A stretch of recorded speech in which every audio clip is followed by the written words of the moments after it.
Mr. Deputy Chairman, as members of this House are aware, the Industries Development and Regulation Act was enacted in 1951. The object of that measure was to bring within the jurisdiction of the Union government certain industries of all India importance and to provide a machinery by which these industries could be developed and regulated in conformity with the national plans. This act actually came into force in May 1952. In 1953, certain amendments were made to this act, mainly for the purpose of removing certain practical difficulties that had come to light in the working of the measure and for the inclusion of certain additional industries in the first schedule to the Act.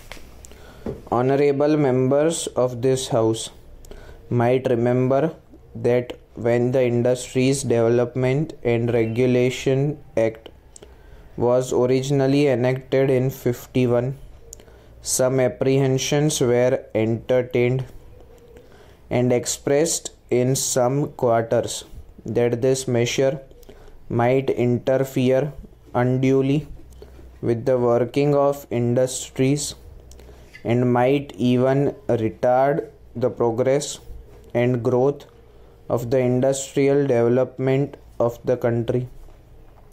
This measure has now worked for over 4 years, and we are in a position to take stock of the situation, and if I may say so, the way in which this act has been working during this period goes to show that the original apprehensions were largely unfounded.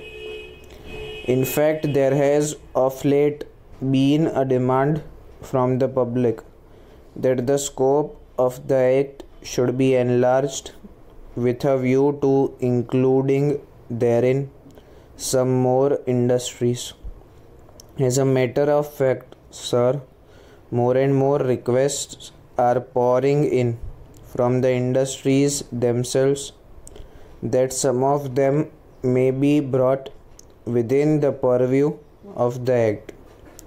Before coming to the subject matter of the bill before the House, I might mention briefly some of the salient facts about the working of this measure during the last 4 years, as laid down in Section 5 of this Act. A Central Advisory Council of Industries has been established consisting of representatives of industries, labor, consumers and primary producers pertaining to the scheduled industries.